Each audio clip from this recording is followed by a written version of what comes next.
Segundo Reis, capítulo 19.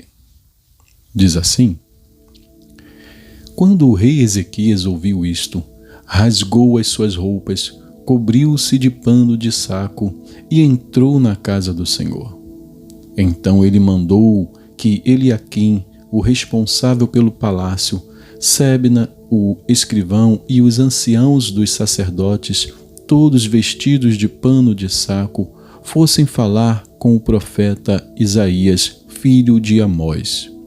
Eles lhe disseram: Assim diz Ezequias: Este dia é dia de angústia, de castigo e de vergonha. Como se costuma dizer, chegou a hora de a criança nascer, mas a mãe não tem forças para dar à luz. É bem possível que o Senhor, seu Deus, tenha ouvido todas as palavras que Rabsaque, a quem o rei da Assíria, seu senhor, enviou para afrontar o Deus vivo, e repreenda as palavras que ouviu. Portanto, ore pelo resto que ficou. Os servos de Ezequias foram falar com Isaías, que lhes disse: Digam ao rei o seguinte: Assim diz o Senhor: Não tenha medo por causa das palavras que você ouviu, com as quais os servos do rei da Síria blasfemaram contra mim. Eis que porei nele um espírito, e ele, ao ouvir certo rumor, voltará para a sua terra. E lá eu farei com que ele seja morto à espada. Rabsaque voltou e encontrou o rei da Síria lutando contra Líbina, pois tinha ouvido que o rei já se havia retirado de Laquis. Quando o rei ouviu dizer que Tiraca, rei da Etiópia, havia saído para guerrear contra ele, mandou de novo mensageiros a Ezequias com esta missão: Digam a Ezequias, rei de Judá: Não deixe que o seu Deus, em quem você confia, o engane ao dizer: Jerusalém não será entregue nas mãos do rei da Assíria. Você já ouviu o que os reis da Assíria fizeram com todas as terras, como as destruíram totalmente. E você pensa que poderá escapar? Será que os deuses das nações livraram os povos que os meus pais destruíram, Gozã, Arã e Rezefe, e os filhos de Éden que estavam em Telassar? Onde está o rei de Ramate, o rei de Arpade e o rei da cidade de Sefarvaim, de Rena e de Iva? Ezequias recebeu a carta das mãos dos mensageiros e a leu. Então Ezequias subiu à casa do Senhor e estendeu a carta diante do Senhor. E Ezequias orou diante do Senhor, dizendo: Ó Senhor, Deus de Israel, que estás entronizado acima dos querubins, somente Tu és o Deus de todos os reinos da terra. Tu fizeste os céus e a terra. Inclina, ó Senhor, os ouvidos e ouve. Abre, Senhor, os olhos e vê. Ouve as palavras de Senaqueribe, as quais ele enviou para afrontar o Deus vivo. É verdade, Senhor, que os reis da Assíria assolaram todas as nações e suas terras, e lançaram no fogo os deuses deles, porque não eram deuses, mas objetos de madeira e pedra, feitos por mãos humanas. Por isso os destruíram. Agora, ó Senhor, nosso Deus, livra-nos das mãos dele, para que todos os reinos da terra saibam que só Tu, ó Senhor, és Deus. Então Isaías, filho de Amós, mandou dizer a Ezequias: Assim diz o Senhor, o Deus de Israel: Eu ouvi a oração que você me fez a respeito de Senaqueribe, rei da Assíria. E esta é a palavra que o Senhor falou a respeito dele. A Virgem, a filha de Sião, desdenha e zomba de você. A filha de Jerusalém meneia a cabeça atrás de você. A quem você afrontou e de quem blasfemou? E contra quem você levantou a voz e ergueu os olhos com arrogância? Contra o Santo de Israel. Por meio dos seus mensageiros você afrontou o Senhor e disse: com a multidão dos meus carros de guerra eu subi ao alto dos montes, ao mais interior do Líbano. Cortei os seus altos cedros e os seus melhores ciprestes. Cheguei aos seus abrigos mais distantes, ao seu denso bosque. Eu mesmo cavei e bebi as águas de estrangeiros. Com as plantas de meus pés sequei todos os rios do Egito. Por acaso você não ouviu que há muito tempo eu, o Senhor, determinei estas coisas e que já desde os dias remotos as tinha planejado? Agora eu as faço acontecer. Eu quis que você reduzisse a montões de ruínas as cidades fortificadas. Por isso os seus moradores debilitados andaram cheios de temor e envergonhados. Tornaram-se como a erva do campo, a erva verde, o capim dos telhados e o cereal queimado antes de amadurecer. Mas eu sei onde você está. Conheço o seu sair e o seu entrar e o seu furor contra mim. Por causa do seu furor contra mim e porque a sua arrogância subiu até os meus ouvidos, eis que porei o meu anzol no seu nariz e o meu freio na sua boca, e farei você voltar pelo caminho por onde veio. E isto será o sinal para você, rei Ezequias. Neste ano se comerá o que nascer espontaneamente, e no segundo ano o que daí proceder. Mas no terceiro ano semeiem e colham, plantem vinhas e comam os seus frutos. Aqueles da casa de Judá que escaparam e ficaram como remanescente tornarão a lançar raízes e a dar frutos. Porque de Jerusalém sairá o remanescente e do monte Sião o que escapou. O zelo do Senhor fará isto. Portanto, assim diz o Senhor a respeito do rei da Assíria: ele não entrará nesta cidade, nem lançará nela flecha alguma. Não virá diante dela com escudo, nem construirá rampas de ataque contra ela. Pelo caminho por onde vier, por esse voltará, mas nesta cidade não entrará, diz o Senhor. Porque eu defenderei esta cidade para a livrar por amor de mim e por amor do meu servo Davi.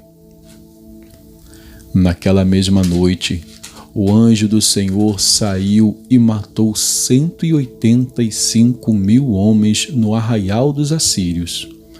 De manhã, quando os restantes se levantaram, lá estavam todos aqueles cadáveres. Então Senaqueribe, rei da Assíria, levantou acampamento, foi embora, voltou para Nínive e por lá ficou.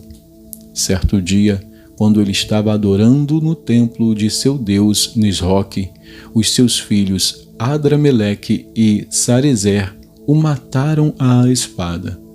Depois fugiram para a terra de Ararate, e Esar-Adom, filho de Senaqueribe, reinou em seu lugar. Vamos a Daniel. Daniel, capítulo 9. Daniel, capítulo 9, diz assim: no primeiro ano do reinado de Dario, filho de Assuero, da linhagem dos Medos, que foi constituído rei sobre os caldeus, no primeiro ano do seu reinado, eu, Daniel, entendi pelos livros que, de acordo com o que o Senhor havia falado ao profeta Jeremias, a desolação de Jerusalém iria durar 70 anos. Voltei o rosto ao Senhor Deus para o buscar com oração e súplicas, com jejum, vestido de pano de saco e sentado na cinza. Orei ao Senhor, meu Deus, e fiz a seguinte confissão: Ah, Senhor, Deus grande e temível, que guardas a aliança e a misericórdia para com os que te amam e guardam os teus mandamentos, nós temos pecado e cometido iniquidades. Procedemos mal e fomos rebeldes, afastando-nos dos teus mandamentos e dos teus juízos. Não demos ouvidos aos teus servos, os profetas, que em teu nome falaram aos nossos reis, aos nossos príncipes, aos nossos pais e a todo o povo da terra. A ti, ó Senhor, pertence a justiça, mas a nós cabe o corar de vergonha, como hoje se vê, a saber, aos homens de Judá, aos moradores de Jerusalém, a todo o Israel, tanto os de perto como os de longe, em todas as terras para onde os expulsaste, por causa das transgressões que cometeram contra ti. Ó Senhor, a nós pertence o corar de vergonha, aos nossos reis, aos nossos príncipes e aos nossos pais, porque temos pecado contra ti.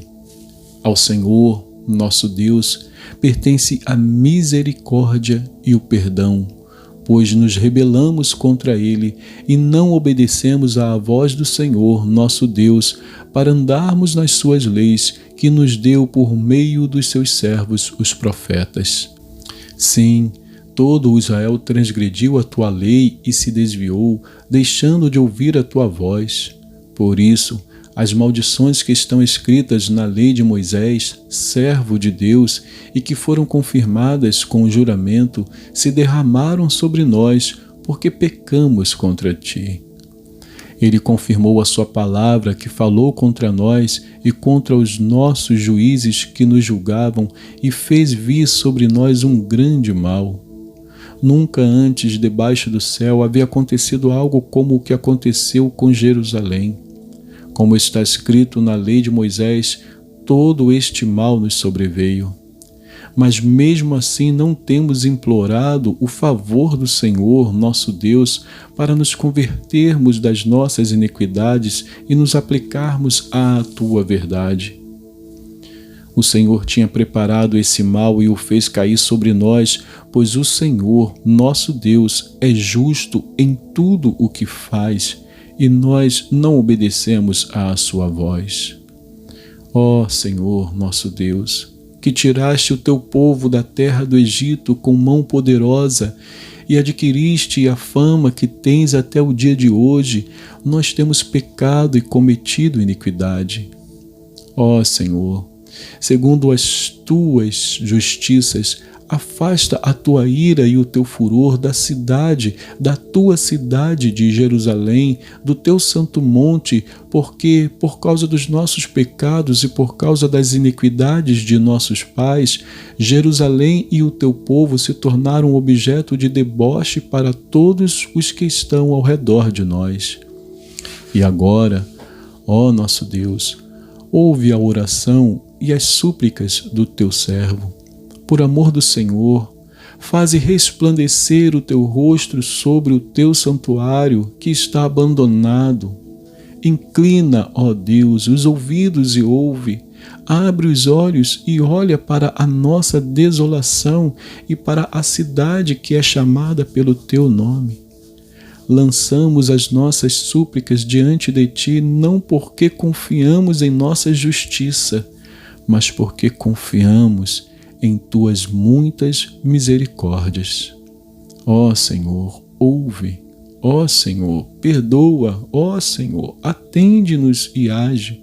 Não te demores, por amor de ti mesmo, ó meu Deus, porque a tua cidade e o teu povo são chamados pelo teu nome.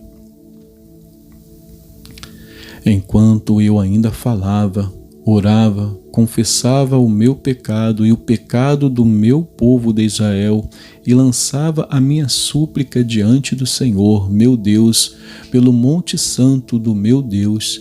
Sim, enquanto eu assim orava, Gabriel, o homem que eu tinha visto na minha visão anterior, veio rapidamente voando e tocou em mim. Era a hora do sacrifício da tarde.